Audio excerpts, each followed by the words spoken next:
Hello दोस्तों, कैसे हैं आप सभी लोग। आशा करते हैं कि आप सभी लोग अच्छे होंगे। ठीक है, तो मैं जितेंद्र कुमार मिश्रा आज की क्लास में आप सभी का स्वागत करता हूं केपी इनोवेशन क्लासेस में। जैसा कि हम लोग ज्योग्राफी में बड़ी प्लेट एवं छोटी प्लेट तथा उसके आगे कुछ अन्य विषयों पर हम लोगों ने चर्चा किया था। ठीक है, तो जैसे अभी हम देख रहे हैं कि यूपीएससी के फार्म भरवाने चालू हो गए हैं, जो कि अभी बहुत सारे संशोधन भी हुए हैं। तो कैटेगरी के हिसाब से अगर ईडब्ल्यूएस है तो उसमें आपका पिता का पैन कार्ड भी मांग ले रहे हैं। तो बहुत सारी चीज़ों का बदलाव उसमें हो चुका है। तो आप सभी लोग ध्यान से भरे फार्म को और कोई भी त्रुटि ना होने पाए जिससे। ठीक है, तो बिना देरी करते हुए हम लोग क्लास स्टार्ट करते हैं, क्योंकि सब्जेक्ट काफ़ी ब्रॉड भी है और उसे समझना अति आवश्यक है। ठीक, तो इसके आगे हमारा संरक्षीय,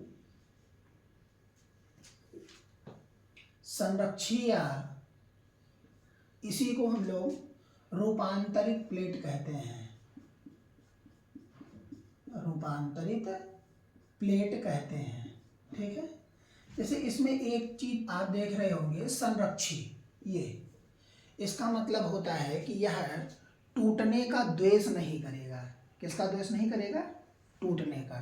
ठीक है, अर्थात यह कहीं ना कहीं बगैर टूटे या घर्षण उत्पन्न करके या एक दूसरे के टकराव से ही इसको उत्पत्ति होगी, जो भी होगी। ठीक है, तो टेक्टोनिक प्लेट सिद्धांत के आधार पर जब यह एक दूसरे से क्षैतिज रूप में स्लाइड करती है, जैसे किस प्रकार से हम बताते हैं आप लोगों को।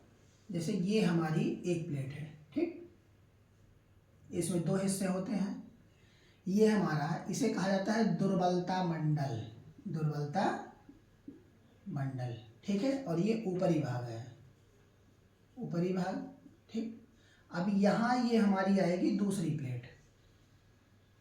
ठीक है, और इसका ये हिस्सा क्या होगा, इसके ये यहाँ पर दुर्बलता मंडल होगा और ये इसका ऊपरी भाग होगा, ऊपरी भाग। ठीक है, जब ये एक दूसरे से टकराएंगी, क्या करेगी? एक दूसरे से टकराएंगे। ठीक है, तो इनमें घर्षण होगा। यहाँ जब ये टकराव होगा यहाँ पर, तो यहाँ क्या उत्पन्न होगा? रगड़ उत्पन्न होगा। क्या उत्पन्न होगा? रगड़। यानी कि एक दूसरे, ये इधर स्लाइड कर रही है और ये इधर स्लाइड करेगी, स्लाइड करेगी, अर्थात स्लाइड कर रही है। ठीक है, तो क्या होते हैं कि ये एक दूसरे पर जब स्लाइड करते हैं तो कभी कभी आपस में जाकर के ये यहाँ बीच में अटक जाते हैं, अटक जाते हैं। तो जहां वे स्पर्श करते हैं एक दूसरे को, अर्थात मिलते हैं, यानी कि ये ऊपर गया होगा, ये नीचे आया होगा। ठीक है, ये हल्की प्लेट होगी और ये ये भारी प्लेट होगी और ये हल्की प्लेट। ठीक है, तो ये अंदर आए होंगे। अब यहाँ जहाँ ये स्पर्श कर रहे हैं, यही आकर के जब ये स्लाइड करते हैं अर्थात रगड़ पैदा करते हैं, तो एक दूसरे के आकर के समकक्ष क्या होते हैं? अटक जाते हैं। ठीक है, यही जो है, जब ये रूढ़िवादी क्रिया, इसी को हम रूढ़िवादी क्रिया भी कहते हैं, रूढ़िवादी क्रिया, रूढ़िवादी क्रिया।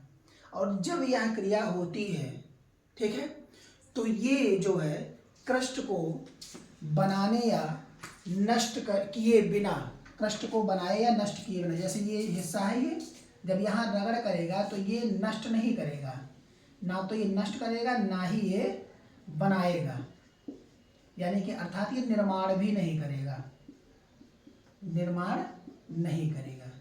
ठीक है, क्यों?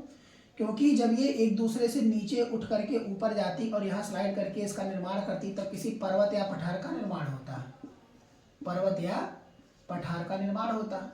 लेकिन ऐसी क्रिया यहाँ पर नहीं होती है। ठीक, तो जब ये आगे जाकर के एक दूसरे से अटक जाती है, तो यहाँ एक क्रिया करती हैं जो भूकंप पैदा करने का कार्य करती हैं। कैसा कार्य करती हैं? भूकंप, भूकंप पैदा करती हैं। क्यों? क्योंकि जब यहाँ कहीं रगड़ या भूस्खलन होता है, यानी कि माइन स्लाइड किया जाता है या पत्थरों को तोड़ा जाता है, तो वहाँ क्या होता है कि एक झंझनाहट उत्पन्न होती है, हम कहें कि कंपन उत्पन्न होता है। क्या पैदा होता है? कंपन। ठीक है।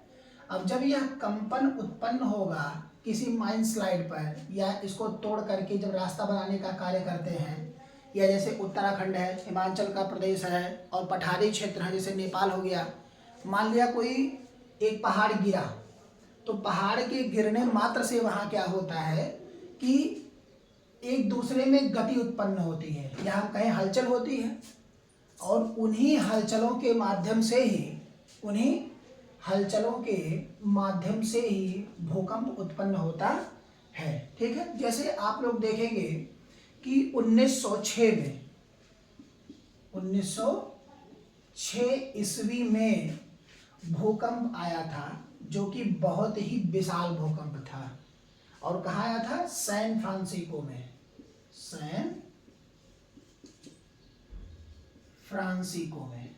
ठीक है, सैन फ्रांसिस्को में। तो यह भूकंप सैन फ्रांसिस्को में आया था, जो कि बहुत ही तबाही मचाया था, बहुत ज़्यादा यह तबाही मचाया था, काफ़ी नुकसान भी हुआ था, और बहुत सारे लोग मारे भी गए थे, जो कि इसी के कारण ही हुआ था। किसके कारण? इसी के कारण हुआ था। लेकिन यहाँ पर कोई नुकसान, जैसे कि ना तो कोई प्लेट टूटी, या ना किसी प्रकार का कोई विनाश हुआ, ये एक दूसरे से रगड़ करके भूकंप को उत्पन्न किए, और उत्पन्न करने के बाद में इतने बड़े भूकंप का कारण बने। ठीक है। क्योंकि जब ये संपर्क में एक दूसरे के आते हैं तो वहाँ तनाव उत्पन्न होता है। क्या उत्पन्न होता है? यहाँ इस क्षेत्र पर तनाव उत्पन्न होता है। ठीक। और जो आने वाली प्लेट होती है वह स्थिर प्लेट के ठीक नीचे क्या करती है? झुक जाती है या फिसल जाती है अचानक से। तो यही फिसल करके नीचे की तरफ घर्षण को उत्पन्न करती है, जो कि यह भूकंप का एक बहुत बड़ा कारण बनता है। ठीक है। तो ये आप लोगों को समझ में आ गया होगा। ठीक। अब जैसे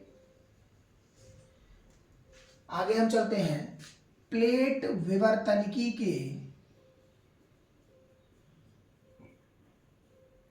के साक्ष्य, यानी कि इसके साक्ष्य क्या क्या हो सकते हैं। जैसे सबसे महत्वपूर्ण है इसमें पूरा चुंबकत्व। सबसे महत्वपूर्ण क्या है? पूरा चुंबकत्व। पूरा चुंबकत्व।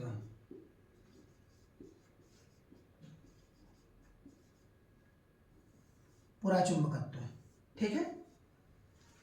यह क्रिया जैसे पुरानी चट्टानों पर लोहे के दोनों तरफ उन्मुखीकरण कैसे? जैसे मान लिया कोई पुरानी चट्टान है, ठीक, तो चट्टानों में आयरन ऑक्साइड होते ही होते हैं, यानी कि लोहे के कुछ ना कुछ कण वहां पर पाए जाते हैं। ठीक है। इनके उन्मुखीकरण तथा दक्षिणी ध्रुव के अस्तित्व की ओर इशारा करते हैं। अस्तित्व की ओर इशारा करने से तात्पर्य क्या है? क्योंकि हम देखते हैं जब आप किसी सुई को रखते हैं तो वह किस तरफ जाता है? नॉर्थ और साउथ पोल की तरफ। ठीक है। नॉर्थ और साउथ की पोल की तरफ जाकर के रुकता है। तो यही कह रहा है ये कि दक्षिणी ध्रुव की तरफ यह इशारा करता है। जैसे हम कहें कि वर्तमान में अफ्रीका प्लस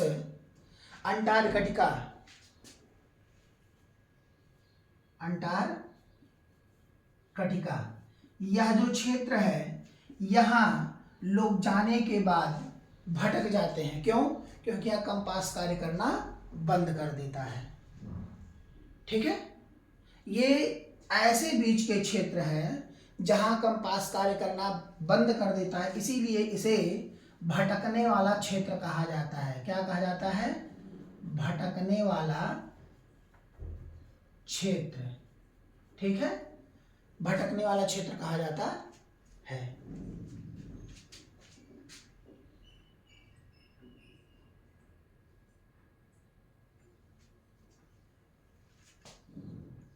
अब जैसे समुद्री क्षेत्र है, समुद्री क्षेत्र तथा जो पुराने महाद्वीप की चट्टान है, यानी कि हम कहें कि महाद्वीप की चट्टान, और ये कैसी चट्टान है, वो भी पुरानी, कैसी है, पुरानी, अधिकतर ज्यादा, ठीक है। तो ये कहीं ना कहीं निर्माण भी होती है, क्या होती है, निर्माण, अर्थात कैसे, जैसे जब ज्वालामुखी स्फुटित होती है अर्थात लावा प्रवाह होता है तो वह नदी में फैल करके नए प्रकार के चट्टानों का निर्माण करता है, ठीक है। तो वही चीजें जब पहाड़ों या महाद्वीपों पर, पर्वतों पर होता है तो यही चट्टानें जो सबसे पुरानी होती हैं उन पर ही नई चट्टानें उत्पन्न हो जाती हैं, ठीक। गुरुत्वाकर्षण विसंगतियां ये उत्पन्न कैसे होती हैं, गुरुत्वाकर्षण विसंगति, ठीक है, विसंगति, जहां छेपड़ या हम कहें अभिसारी किनारा, वहां पर जी का मान या हम कहें गुरुत्वाकर्षण स्थिरांक,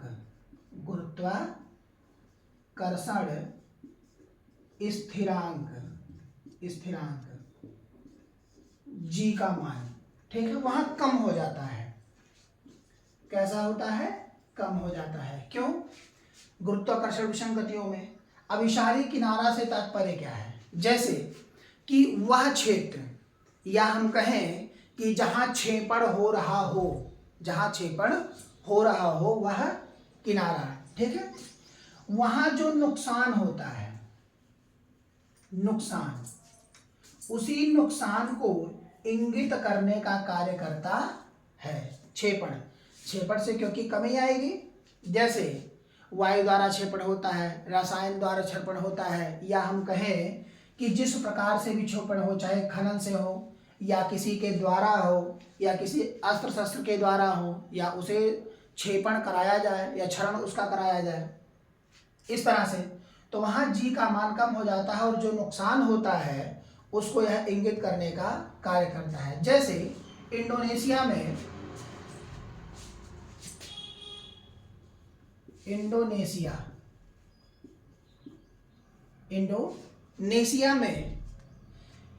चारों ओर गुरुत्वाकर्षण माप,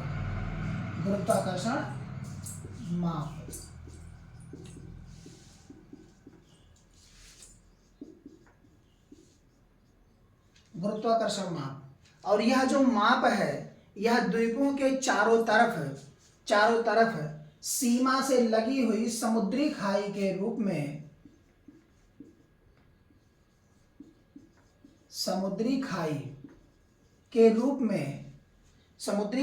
रूप में जुड़ी हुई है तथा गुरुत्वाकर्षण विसंगतियों के संकेत को देती है, ठीक है। तो यहां तक आप सभी के समझ में आ गया होगा, कोई दिक्कत नहीं है। अब इसके बाद है हमारे जैसे भूकंप या ज्वालामुखी उत्पन्न होने के कारण, भूकंप या ज्वालामुखी उत्पन्न होने के कारण, इसके कारण क्या है, जैसे जब दो प्लेट टेक्टोनिक सिद्धांत के आधार पर कार्य करते हैं तथा एक दूसरे से टकराव उत्पन्न करते हैं, या हम कहें कि उनको साबित करने का कार्य करते हैं, किसको, टेक्टोनिक सिद्धांत को, ठीक है, प्रदर्शित करने अर्थात साक्ष्य के रूप में साबित करने का कार्य करते हैं, तो वहां पर भूकंप या ज्वालामुखी उत्पन्न होती है, ठीक है। अब इसके बाद आप लोगों का न्यू चैप्टर स्टार्ट होगा कल, भू आकृति, ठीक है, या भू आकृति प्रक्रिया है। बाकी इसके बाद हम कल बात करेंगे, ठीक है। धन्यवाद।